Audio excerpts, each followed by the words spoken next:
est en début de session, ça commence assez rapidement. Oui. On a des points qui touchent vraiment Montcalm. Mm-hmm.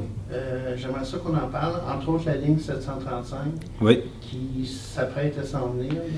Ben, effectivement, le projet est rendu à la phase d'évaluation. Là. Il y a la Régie de l'énergie qui entend cette semaine le promoteur Hydro-Québec, et puis on sait que les citoyens sous haute tension, là, le groupe qui s'est formé ici, va être entendu par la Régie de l'énergie. Et là, on verra si la Régie va accepter ou pas le projet.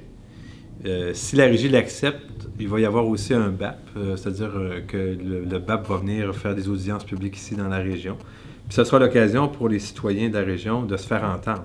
Parce que le BAP doit mesurer, est-ce que ça a des impacts sur l'environnement, est-ce que ça a des impacts sociaux, est-ce que les gens sont prêts à accepter ce projet-là. Et c'est clair que si les gens ont des citoyens de la région ont des difficultés avec ce projet-là, il faut qu'ils l'expriment. Et puis moi, j'invite les citoyens à aller s'exprimer à l'occasion de ces audiences publiques, de façon à ce qu'on mesure bien l'étendue de ce que ça va faire à la région que ce projet-là. Okay. Il y a vraiment un creux là, au niveau de l'économie, des revenus, oui. Tout ça. Peux-tu nous expliquer un petit peu où que le gouvernement le semble? Oui. Alors, le gouvernement coupe beaucoup, ou en tout cas a l'intention de couper beaucoup. On en reparlera parce que là, il y a beaucoup de rumeurs à ce stade-ci. Ce qu'on sait par contre, c'est que du côté des revenus du gouvernement, ça ne semble pas aller bien. En fait, les chiffres qui ont été publiés vendredi dernier par le Mouvement Desjardins montrent que la croissance économique ne sera pas aussi robuste que prévu en 2014, en 2015. L'emploi, ça ne va pas aussi bien. Et puis, le problème de base qu'on a, c'est que le gouvernement, avec le climat d'austérité qu'il a mis en place, là, a freiné, dans le fond, l'élan, que ce soit des contribuables, des consommateurs, qui hésitent à consommer parce qu'ils ne savent pas qu'est-ce qui va leur tomber sur la tête prochainement. Puis, du côté des entreprises, le gouvernement, on le sait, a coupé des crédits d'impôt, a coupé 20% de crédits d'impôt. Puis, on sait qu'il y a un autre ronde de coupures qui s'en vient. Puis évidemment, bien, les entreprises, avant d'investir, avant d'embaucher des gens, ils veulent savoir dans quel monde ils vont être. Et donc, cette incertitude dans laquelle on se trouve présentement, et du côté des consommateurs et du côté des entreprises, ça freine l'activité économique. Puis il faut dire que le gouvernement, à son arrivée, le nouveau gouvernement à son arrivée, a coupé la politique économique que le gouvernement du Parti québécois avait mise en place. Et puis le gouvernement actuel n'a pas de politique économique. Il n'y en a pas. M. Couillard, quand on lui demande ce que vous allez faire pour relancer l'économie puis l'emploi, il nous parle du plan Nord. Or, on sait que les prix des métaux sont très, très faibles présentement. Puis, même si le plan Nord, ça pourrait être une bonne affaire, puis moi, je suis pour le développement nordique, ça ne change pas le fait que les prix sont au plancher. Ça va prendre quelques années avant que les prix reviennent à des bons niveaux. Puis, pour l'emploi, puis la croissance économique cette année puis l'année prochaine, le plan Nord, ça ne fera pas grand-chose. M. Couillard, à part de ça, il nous parle de l'accord de libre-échange avec l'Europe. Moi, je suis bien d'accord avec l'accord de libre-échange avec l'Europe, puis on a participé à ça, puis on a travaillé pour y arriver. Mais l'accord de libre-échange, c'est la même chose. C'est très bien, mais ça va avoir des impacts dans 3 ans, dans 4 ans, dans 5 ans. Mais pour cette année, puis pour l'année prochaine, ça ne crée pas des nouveaux emplois, ça ne crée pas de la croissance économique. Dernière affaire que nous dit M. Couillard, c'est sa stratégie maritime.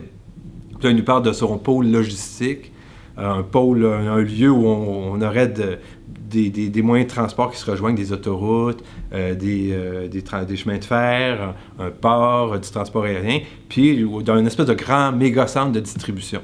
C'est une très bonne idée, j'en suis, sauf qu'à ce stade-ci, ça n'existe pas. Le lieu que préfère le gouvernement libéral, c'est Vaudreuil. Or, à Vaudreuil, leur projet, ils veulent le faire sur des terres agricoles. Je peux-tu vous dire, ça va prendre un grand temps avant que ça voit le jour. Puis une chose est certaine, c'est que pour cette année, pour l'année prochaine, ce projet-là n'aura pas d'impact sur l'emploi et la croissance économique.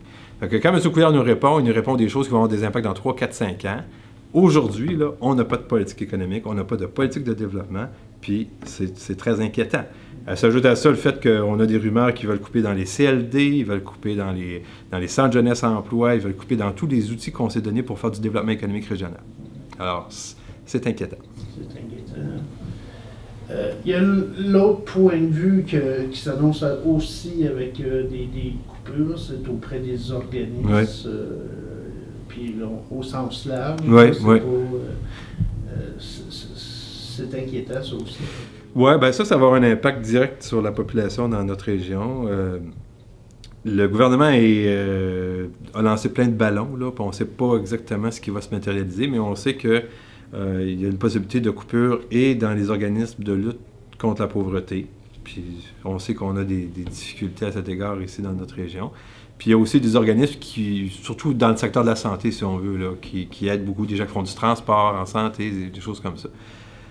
Tu sais, faut voir que là, on coupe pas dans le gras, là, on coupe dans la chair, là, on coupe dans des organismes qui font des miracles avec des moyens qui sont souvent extrêmement minimes. Ouais. Et on coupe ces gens-là, alors que ces gens-là, souvent, ont pris la relève de l'État. Hein. L'État s'était désengagé. En santé, c'est clair que c'est le cas.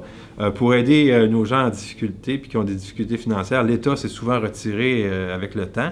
Les organismes ont pris la place, avec encore une fois des moyens minimes, ils font des miracles. Et là, on annonce qu'on va les couper. Alors, c'est sûr que c'est la population qui va écoper, puis qui va subir les conséquences de ça. Puis dans notre région, où malheureusement la pauvreté est encore plus présente qu'ailleurs, ça va être encore plus grave. Oui, puis même les moyens de transport ici, c'est pas nul, mais... Les moyens de transport ne sont pas aussi au rendez-vous. C'est ça.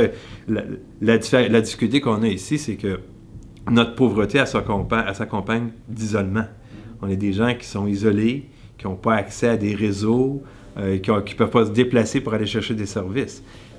Sans minimiser la pauvreté quand on est dans un milieu urbain, il faut voir que c'est pas pareil quand on est dans le fond d'un rang, puis qu'on n'est pas capable de sortir de chez soi pour aller chercher des services minimums. Et ça, donc moi je pense que pour ici, c'est encore plus grave, et moi ça m'inquiète profondément.